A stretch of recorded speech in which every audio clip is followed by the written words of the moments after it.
गरीब की बारिश। शहर की कच्ची बस्ती में एक गरीब मजदूर कालू रहा करता था। कालू के घर में उसकी पत्नी जानकी थी।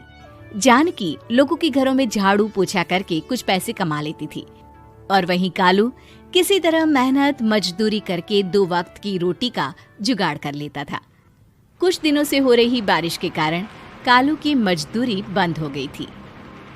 अरे जानकी, इस बार तो बरसात ने हद ही कर दी, रुकने का नाम ही नहीं ले रही। कुछ समझ में नहीं आ रहा, अगर इसी तरह काम पर नहीं गया तो 2 वक्त की रोटी का जुगाड़ कैसे होगा।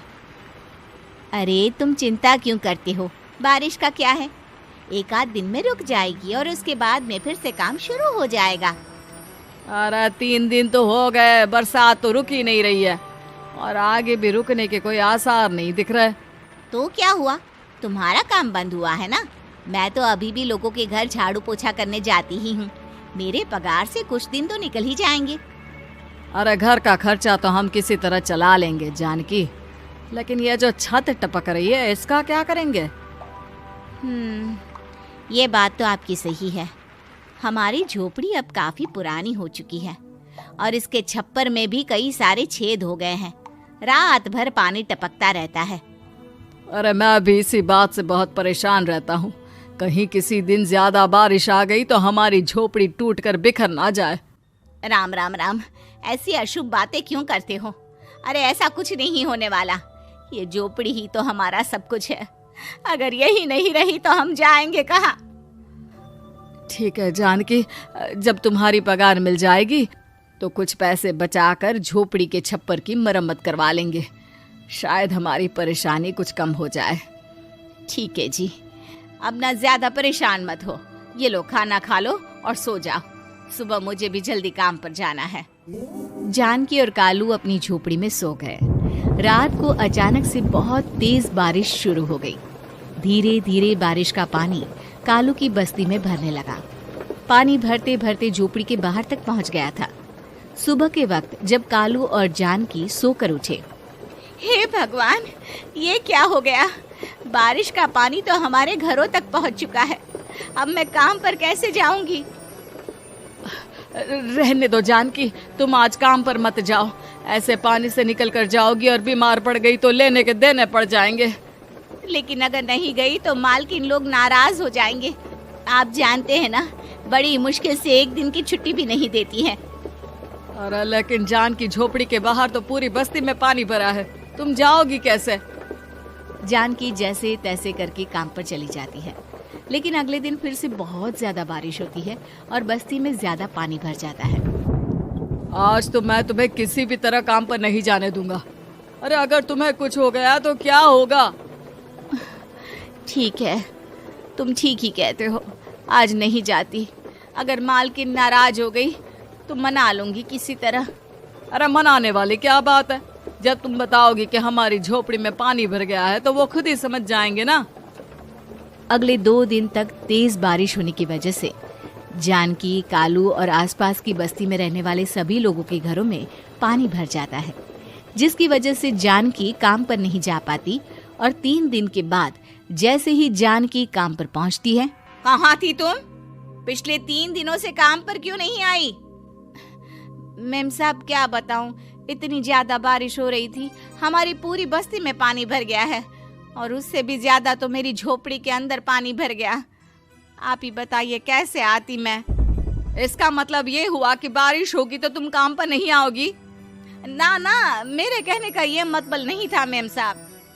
तुम जानती भी हो 3 दिन से कितनी परेशानी हो रही है मुझे। सारा काम मुझे खुद करना पड़ा। माफ कर दीजिए मालकिन जी, पर मैं क्या करती, आने के लिए रास्ता ही नहीं था। सब जगह पानी भरा हुआ था। बहाने तो तुझे बहुत बनाने आते हैं। जानकी देख, अगर अगली बार ऐसा किया ना तो फिर काम से हमेशा के लिए छुट्टी। अरे ना ना मालकिन, ऐसा मत कीजिए।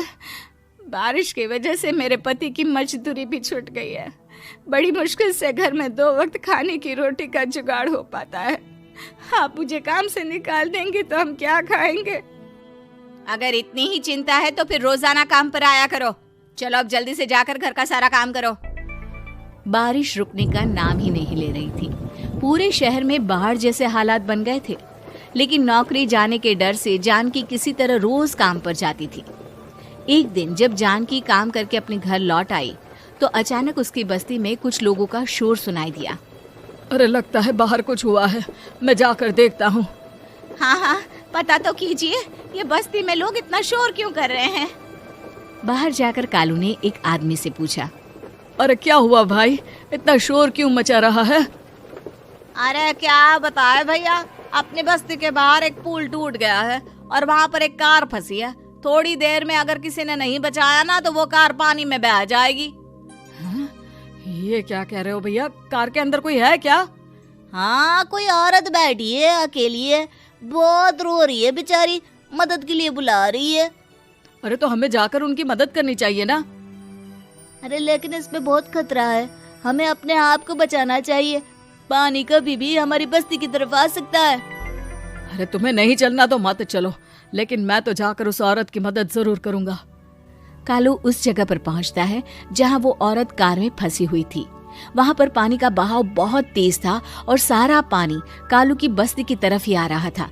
कालू ने एक बड़ी सी रस्सी को पेड़ से बांध दिया और दूसरे सिरे को कार की तरफ फेंक दिया और उस औरत को रस्सी के सहारे बाहर आने के लिए कहा। तभी वहां जानकी भी दौड़ती हुई आई। अरे ये तो मेरी मालकिन है, जिनके यहाँ मैं काम करने जाती हूँ। अरे मैडम जी, आप डरिएगा मत, आपको कुछ नहीं होगा। आपकी गाड़ी को भी मैंने रस्सी से बांध दिया है। थोड़ी देर में पानी का बहाव कम हो जाएगा, फिर हम आपकी कार को भी बाहर निकाल लेंगे। क्या तुम जानकी के पति हो? हाँ हाँ, जानकी मेरी ही पत्नी है, आपके यहाँ काम करती है ना। लेकिन मेम साहब, आप यहाँ पानी में कैसे फंस गई? अब क्या बताऊं, मैं अपनी सहेलियों के साथ पिकनिक पर गई थी, वहीं से लौट रही थी। अचानक पानी का बहाव तेज हो गया और मेरी गाड़ी फंस गई। अरे कोई बात नहीं मालकिन, अब ना आप बिल्कुल सुरक्षित हैं। मैं तो बहुत बुरी तरह डर गई थी। कब से मदद के लिए चिल्ला रही थी, लेकिन कोई मेरी मदद के लिए नहीं आया। भला हो तुम्हारा पति का जिसने मेरी जान बचा ली। लेकिन जानकी, मैंने तुम्हारे साथ बहुत गलत व्यवहार किया। इतने खराब मौसम और बाढ़ में भी तुम्हें काम पर आने के लिए कहा, नौकरी से निकालने की धमकी भी दी, और तुमने मेरी जान बचाई। मुझे माफ कर दो। अरे कोई बात नहीं मालकिन, आपकी जान बचाना तो हमारा धर्म था। देखो जानकी, तुम्हारी झोपड़ी में जो भी नुकसान हुआ है उसके लिए मैं तुम्हें पैसे दूंगी।